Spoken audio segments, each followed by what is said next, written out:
I decided to do. I haven't done like a history of anything for a couple of years. Last time I did a history was on the 1897 Winchester trench shotgun. So this is about the evolution of Winchester rifles.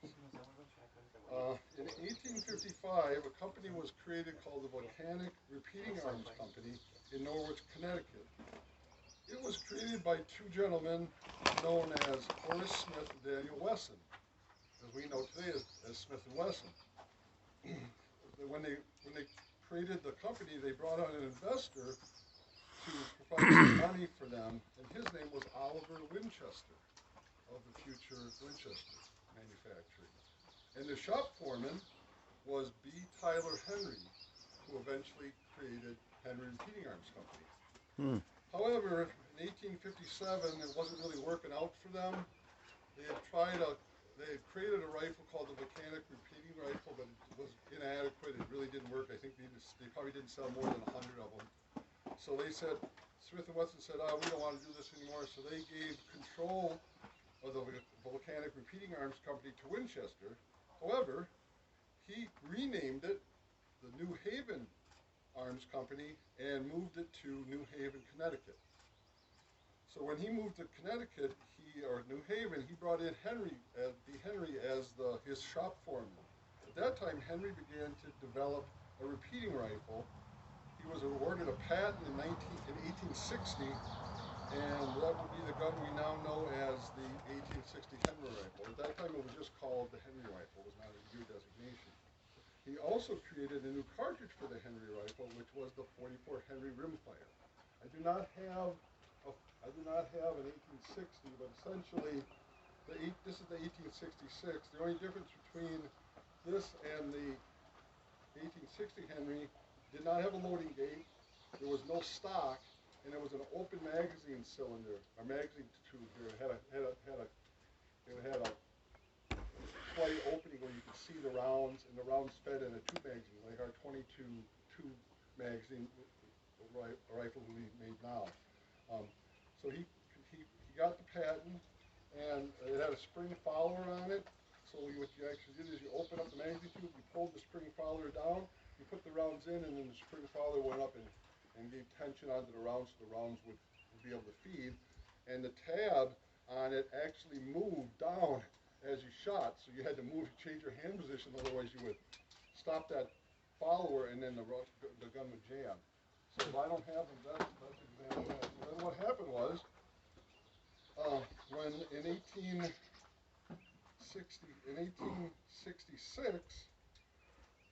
Winchester renamed the New Haven Arms Company the Winchester Repeating Arms Company. Oh, another thing on the Henry rifle, the reason it was called the Henry rifle and not Winchester, at the time Winchester was a shirt manufacturer and didn't really feel comfortable putting his name on a rifle, so therefore it was the Henry rifle. The Henry rifle had a 15-round capacity, and about 12,000 total were produced during its manufacturing time. So then when Winchester went, after he renamed the company, B. Tyler Henry was upset with him because, B. Tyler Henry sold the patent for the Henry rifle to Winchester with the idea that he was going to get money for the production of it, but he never got what he wanted. So he took Winchester to court to sue to get the money and lost, but Winchester gave the New Haven Arms Company to Henry, because he had created the Winchester Repeating Arms Company. So Henry went, and now today the New Haven Arms Company is actually where Henry Repeating Arms Company is, so it's still there. So then in 1866, Henry hired a new superintendent by the name of Nelson King. Nelson King then developed this rifle, the 1866 Winchester rifle. It had the closed magazine, not the open magazine like on the 60. He added the fore-end, and he added this loading gate. We know now the loading gate is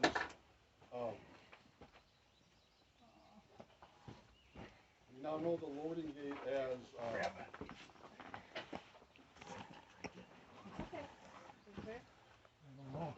steady ground. Yeah. Dizzy? I Sorry, don't know. Len. Yeah, I did hear her. What happened? Tripped. Somebody Yeah, your I tried. I did. I got him. It's Okay. not very steady. Yeah. All right. Yeah. Okay. Why don't you come sit down here? Yeah, I almost took a header on there too. Don't feel bad. Yeah, grab his arm. Okay, have a seat. Mm-hmm. I don't know, I think Okay, glasses. everybody good now? Okay, Hold lad? on. I think it got broke on the side there. Okay? Okay. Okay, Okay. everybody's good? Okay, right back. So Nelson King created, the biggest thing he created was this side loading gate. So he didn't have to load the tube from the under barrel, you loaded it with that side loading gate. And he patented that loading gate also in 1866, as it was known as the King's loading gate. The receiver was made of gunmetal, which gave it the unique color of the brass, which for a long time it was nicknamed the Yellow Boy because of the brass frame. It still used the 44 rimfire that Henry had created, and it was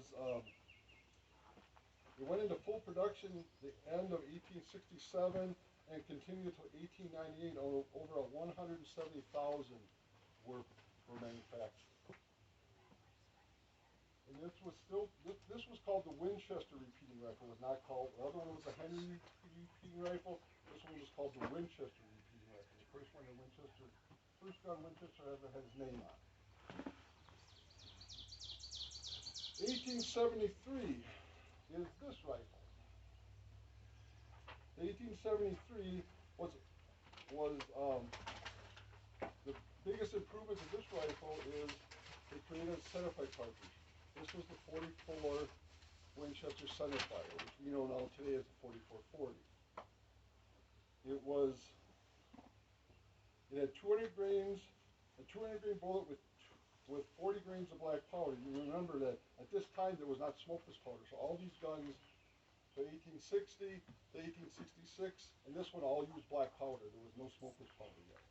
The increased pressure, the increased velocity was substantially more than the 44 rimfire because of the also, the cases, the 44 rimfire were made of brass.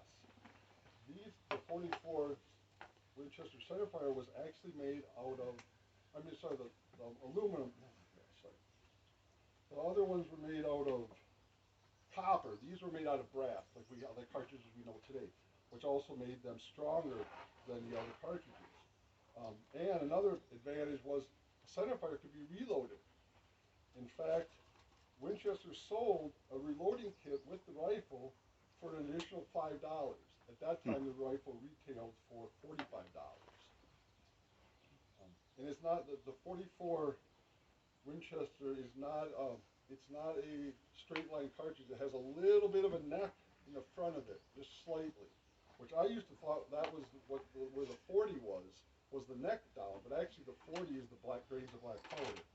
This allowed the cartridge to seat tighter into the chamber, which would produce any blowback of the black powder into the action, which would gum the action up and would cause it to fail. And it has to clean more often. The receiver was also made of steel, which helped the gun be lighter than the gunmetal. They added a dust cover on the top. This dust cover slides and exposes the ejector port. When you lever the gun, it opens up automatically. And going back about the Winchester centerfire, the Winchester centerfire actually wasn't called the 44 Winchester initially. It was called the 44 Winchester centerfire.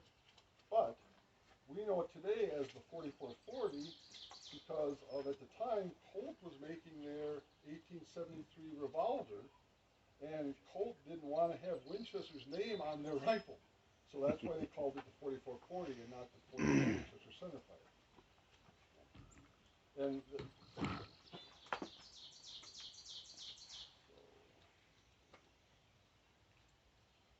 and then the last thing about these rifles, when they were produced, it was the Henry rifle, was the Winchester repeating rifle, and the 1873 was the first rifle that was designated by year, and that was to not confuse it with the 1866. So that was the first rifle that actually was marketed as the 1870 Winchester repeating rifle. The production of the 1873 began in 1873 and continued until 1923. Over 720,000 rifles were manufactured. That's it.